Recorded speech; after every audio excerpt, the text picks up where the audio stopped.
মালুহু ওয়া মা কাসাব সায়াসলা নারান যাতা লাহাবিন ওয়া ইমরাআতু হাম্মালাতাল হাতাব ফি জিদিহা হাবলুম মিন মাসাদ। কথাগুলা আবার সূরা বাকারা আল্লাহ পাক বলছেন কাফেররা যখন মারা যায় আল্লাহ তাদেরকে লানত করে, ফেরেশতারা লানত করে, দুনিয়ার মুমিনেরা তাদেরকে লানত করে বিদায় দেয়। আবার মুমিন যখন মারা যায় সারা দুনিয়ার মুমিনদের চোখে তাদের কান্না আসে না।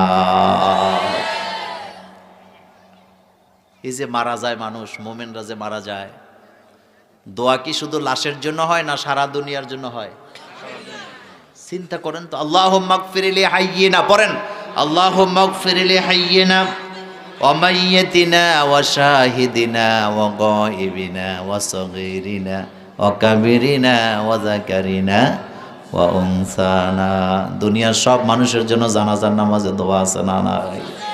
যারা আসছে তাদের জন্য দোয়া, যারা আসতে পারে নাই তাদের জন্য দোয়া, যারা হাজির আছে তাদের জন্য, গায়েব আছে তাদের জন্য, নারী পুরুষ ছোট বড় সবার জন্য দোয়া আছে না নাই?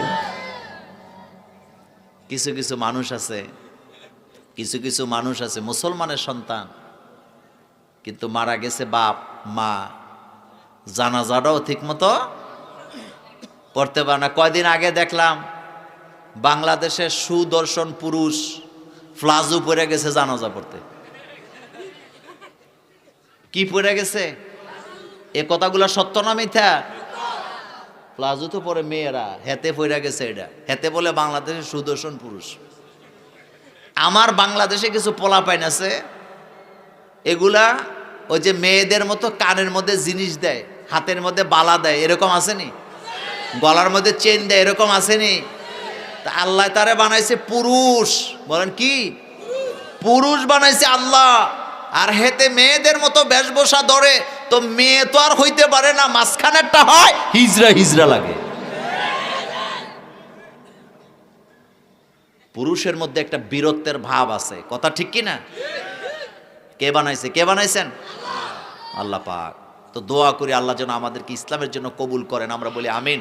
আপনি দেখবেন নামাজ ঠিক মতো পড়ে না, অন্য অন্য আমল করে না, কিন্তু রোজা রাখলে আজান দেওয়ার আগে ইফতার, কথা ঠিক নেই, করে না, বসে থাকে আজানটা দেখ। মনে করেন আপনাদের এই মসজিদে, এই যে আকবর বুয়া মসজিদ না এটা, এই মসজিদে ইফতারি নিয়ে বসে আছেন, তো 50-60 জন লোক বসছেন। আমাদের ইঞ্জিনিয়ার সাহেব আইসা যদি বলে এখনো ইফতারির 10 মিনিট বাকি,